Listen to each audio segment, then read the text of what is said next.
अस्सलाम वालेकुम। मेरा नाम डॉक्टर अहमद है। मैं रेडियोलॉजिस्ट हूँ और सर्टिफाइड हूँ ARDMS और सोनोग्राफी कनाडा से।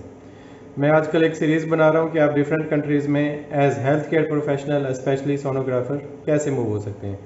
इस सिलसिले में आज हम डिस्कस करेंगे कि अगर आप यूरोप स्पेशली जर्मनी मूव होना चाहते हैं तो कैसे हो सकते हैं एज हेल्थ केयर प्रोफेशनल या सोनोग्राफर। आप सब जानते होंगे कि यूरोप में लैंग्वेज बैरियर बहुत है, जिसकी वजह से एज हेल्थ केयर प्रोफेशनल वहाँ पे जॉब सिक्योर करना इजी नहीं है जब तक कि आप उस स्पेसिफिक कंट्री का एटलीस्ट B2 लेवल का लैंग्वेज सर्टिफिकेट नहीं ले लेते और आपको कोई अच्छी खासी लैंग्वेज नहीं आ जाती। इस सारे सिनेरियो में जर्मनी फिर भी लोग प्रेफर करते हैं। उसकी वजह यह है कि वहाँ पे हेल्थ केयर में काफ़ी जॉब्स अवेलेबल हैं और लोग अगर जर्मन लैंग्वेज सीख लेते हैं तो उनको एक पाथवे मिल जाता है कि वहाँ पे वो जॉब सिक्योर कर सकते हैं, अपने मुल्क में बैठ के भी वो जॉब सिक्योर कर सकते हैं और वहाँ जाके भी जॉब सिक्योर कर सकते हैं। वहाँ जाने का भी कोई ना कोई तरीका निकल ही आता है जब बंदे को लैंग्वेज आती होती है। जर्मन लैंग्वेज के 6 ग्रेड्स हैं A1, A2, B1, B2, C1 और C2। A1 level minimum proficiency show करता है और C2 मैक्सिमम प्रोफिशेंसी आपकी शो करता है। अगर आप एज ए फिजिशियन या डॉक्टर वहाँ पे काम करना चाहते हैं तो आपको C1 लेवल की जर्मन आनी चाहिए ताकि उस बेस पे आप वहाँ की रजिस्ट्रेशन करवा सकें एज फिजिशियन और लाइसेंस आपको मिल सके। अगर आप अदर हेल्थ केयर प्रोफेशन से ताल्लुक़ रखते हैं तो आपको एटलीस्ट B2 लेवल की लैंग्वेज आनी चाहिए ताकि आप वहाँ पे हेल्थ केयर में जॉब्स अप्लाई कर सकें। सोनोग्राफर्स UK और आयरलैंड की तरह जर्मनी में भी रेगुलेटेड नहीं है, जिसका मतलब है अगर आपके पास कोई ग्रेजुएशन है अल्ट्रासाउंड में या मास्टर्स डिग्री है या किसी भी हेल्थ केयर प्रोफेशन में आपके पास ग्रेजुएशन डिग्री है और उसके बाद आपने अल्ट्रासाउंड में मास्टर्स कर लिया इन डायग्नोस्टिक अल्ट्रासाउंड या कोई डिप्लोमा या सर्टिफिकेट आपके पास है लाइक ARDMS, तो उसकी बेस पे भी आप वहाँ पे जॉब्स के लिए अप्लाई कर सकते हैं अगर आपके पास जर्मन लैंग्वेज प्रोफिशेंसी का सर्टिफिकेट भी है, वो भी एटलीस्ट B2 लेवल का। अगर आपके पास फिजियोथेरापिस्ट, रेडियोग्राफर, नर्सिंग या मेडिकल इमेजिंग टेक्नोलॉजिस्ट की ग्रेजुएशन डिग्री है और इसके अलावा आपके पास जर्मन लैंग्वेज प्रोफिशेंसी सर्टिफिकेट है B2 लेवल का, तो आप इन प्रोफेशंस में रजिस्टर हो सकते हैं।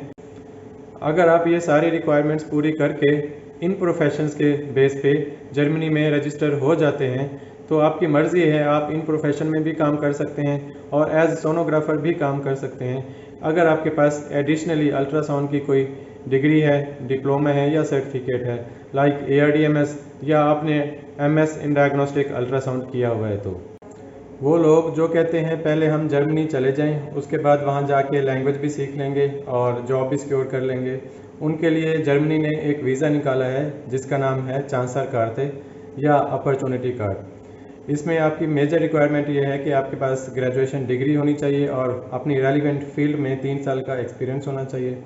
अदरवाइज़ आपके पास मास्टर्स डिग्री होनी चाहिए और उसके साथ आपके पास एक्सपीरियंस नहीं भी है तो भी आप ये वीज़ा अप्लाई कर सकते हैं। अगर आप इस वीज़े पे जाना चाहते हैं जर्मनी तो आप अपॉइंटमेंट ऑनलाइन बुक कर सकते हैं। अपॉइंटमेंट आजकल 1 साल की ऑलमोस्ट मिल रही है। उसके बाद आप वहाँ जा सकते हैं जर्मनी में, लैंग्वेज भी सीख सकते हैं, साथ आप जॉब सर्च भी कर सकते हैं। आपके पास ऑप्शन होता है आप इस 1 साल के अंदर पाकिस्तान, इंडिया या बांग्लादेश में रह के भी लैंग्वेज सीख सकते हैं ताकि आप वहाँ जाएँ तो आपको जॉब ईज़िली मिल जाए। कुछ इंग्लिश स्पीकिंग जॉब्स भी अवेलेबल होती हैं वहाँ पे, लेकिन वो बहुत ही लिमिटेड होती हैं और उनके लिए कंपटीशन भी बहुत होता है, इसलिए बेहतर है कि आप लैंग्वेज फिर भी सीख के जाएं। जो लोग 1 साल वेट नहीं कर सकते उनके लिए एक और ऑप्शन भी है, वो है स्टडी वीज़ा। जर्मनी की पब्लिक यूनिवर्सिटीज़ या तो बहुत ही सस्ती हैं या उनमें फ़ीस ना होने के बराबर है। आप वहाँ पे एडमिशन अप्लाई करें, अगर आपको वो मिल जाता है तो आप वहाँ पे विद इन 6 मंथ्स जा सकते हैं। ड्यूरिंग स्टडी आपको 20 आवर्स का टाइम मिलता है जिसमें आप जॉब कर सकते हैं। अगर आप जर्मनी स्टडी वीज़े पे पहुंच भी जाते हैं तो आपको और जॉब्स तो मिल जाएंगी, लेकिन अगर आप अपनी हेल्थ केयर में जॉब करना चाहते हैं तो आपको लैंग्वेज फिर भी चाहिए होगी। तो बेहतर है कि आप वो लैंग्वेज सीखना शुरू कर दें जब आप स्टडी वीज़ा अप्लाई करें। अपने मुल्क में रह के ही 6 माह वो होते हैं और जाके भी वहाँ पे कोई स्कूल ज्वाइन कर लें और आप जर्मन लैंग्वेज सीखना शुरू कर दें।